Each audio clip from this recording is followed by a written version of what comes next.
We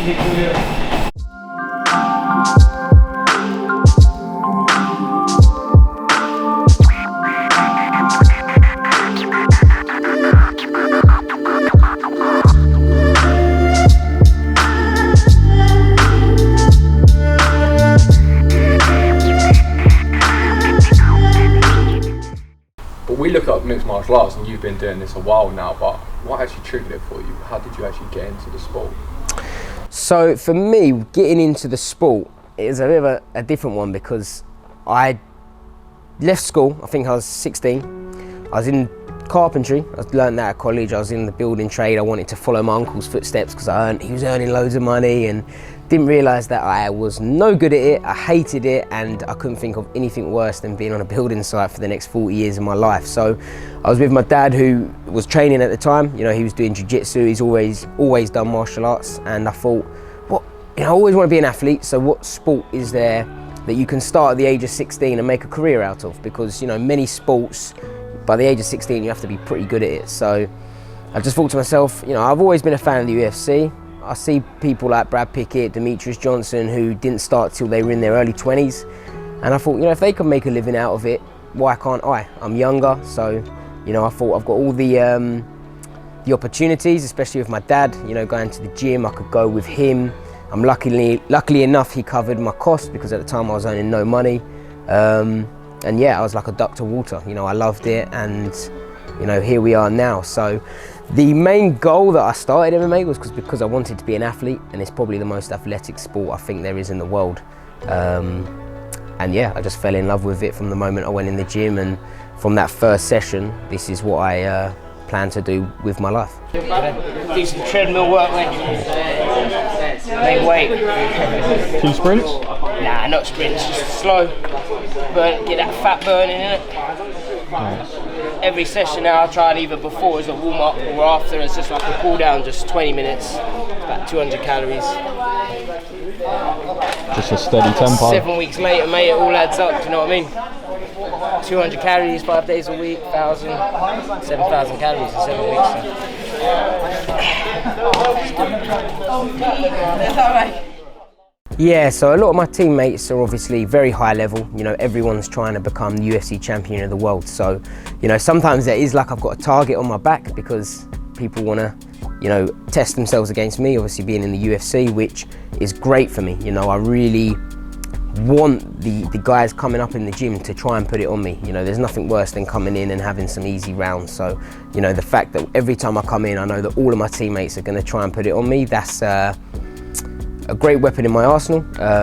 It makes sure my fitness there, to make sure that I'm hitting my peak performance. You know, if I can handle myself with the guys that are trying to take my head off in training, come fight night when he tries to take my head off, you know, I'm used to that for the last 8 weeks. So obviously we play it safe. You know, we have to be sensible, of course, whenever we know when to pull it back, not get injured, etc. And yeah, you know, come March 19th, I'm going to be ready, and, you know, I'd like to think that a few of my teammates are going to be joining me in the UFC very soon. Right now,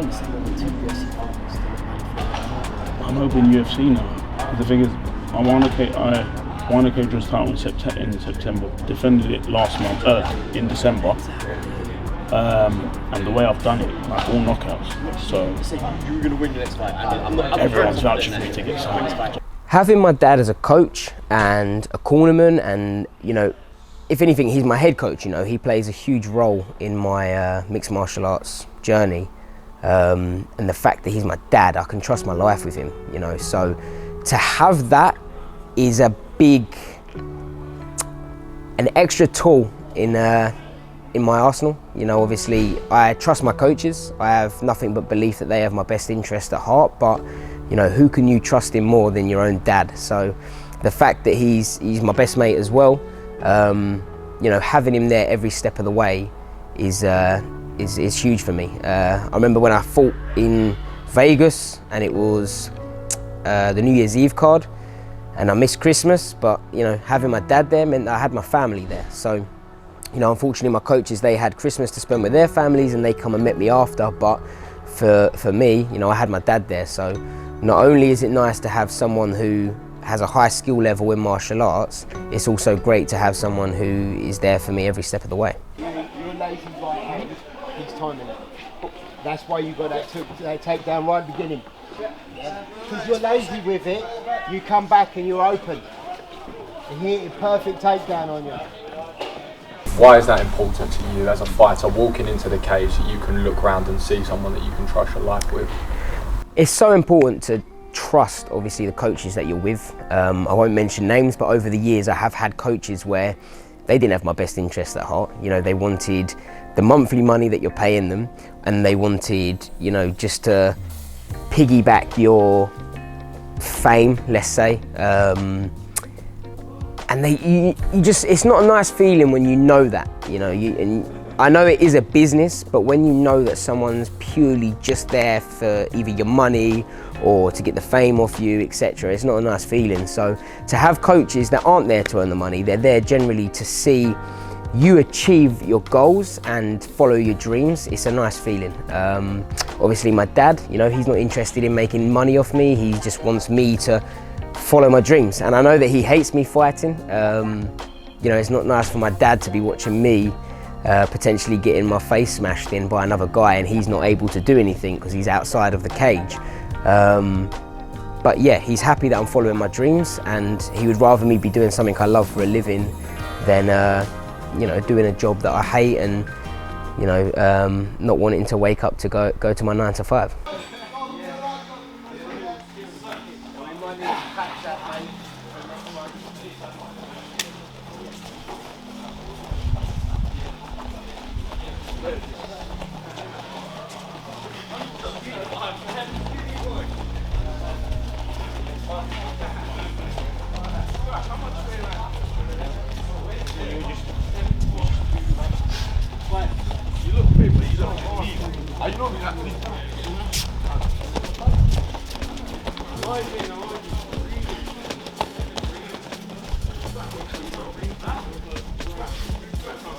Okay, time people, bring in, back wall.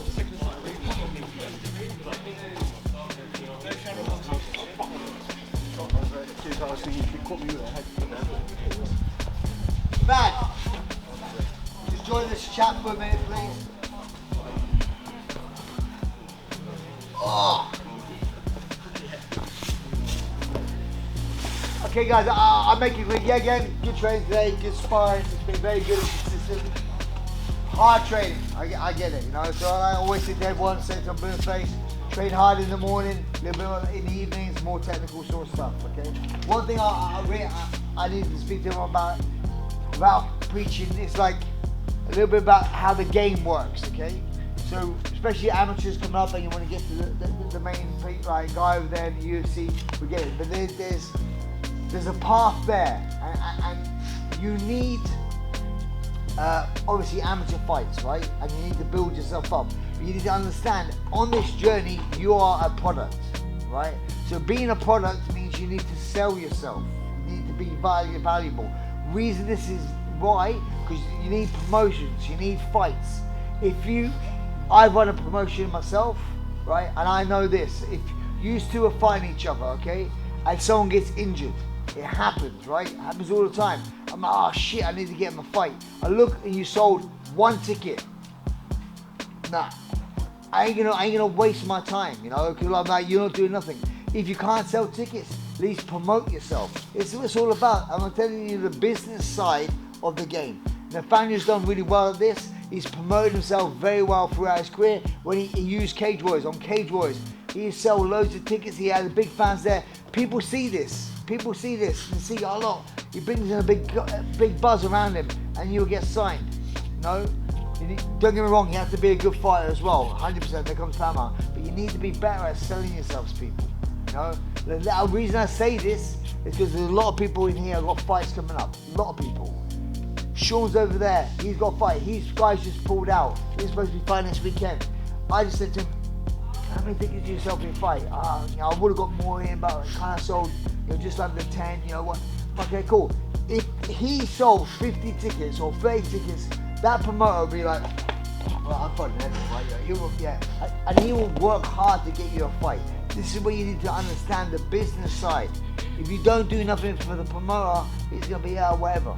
Cut you loose, doesn't matter, okay? That's why I'm just saying you need to understand. Unfortunately, it is a business. It's not like, I'm just going to turn up and fight. It's not like that, okay?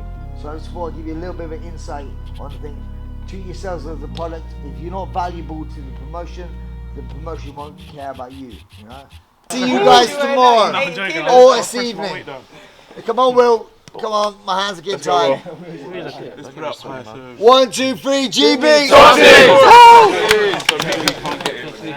Do you see many similarities between the business side of things and your fighting life as well? Is there quite a lot of skills that are transferable between the two?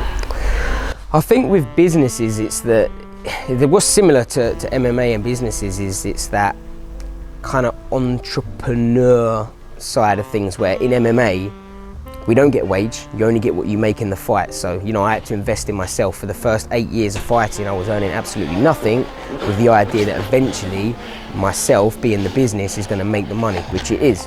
It's the same thing with my clothing brand. You know, the idea is that we're not making any money from it, we're not making profit and going out spending loads of money, but we're going to put the money into it and we're going to build it up, just like I did in my career. And hopefully in 5 years, 10 years time, it will be a lucrative business, and you know, fingers crossed it works like that. And I think that that's what is kind of similar sometimes with business and martial arts. It's still it might be a cage and it all comes from cage fighting and all of this, but it's still, at the end of the day, it's still martial arts. There's still an essence, there's still an aura, there's still that kind of feeling. Not for everybody, but for me, for sure. So when you step in there and after somebody's been fucking KO'd in there or whatever, you see some little things. It's crazy. You might see a speck of blood on the floor or some shit like that, and then it just becomes that little bit more realer to you in that moment. You're like, all right, cool. It's either him or me, bro. I need to fucking get him out of there. Like, it's just how it goes. And then for some reason there's a finish, but there's always something that's there that kind of brings this. And I think the cage is still a dojo. It's still essence. It still has that aura, you know. Come on. Miss, miss. Let's go. Push.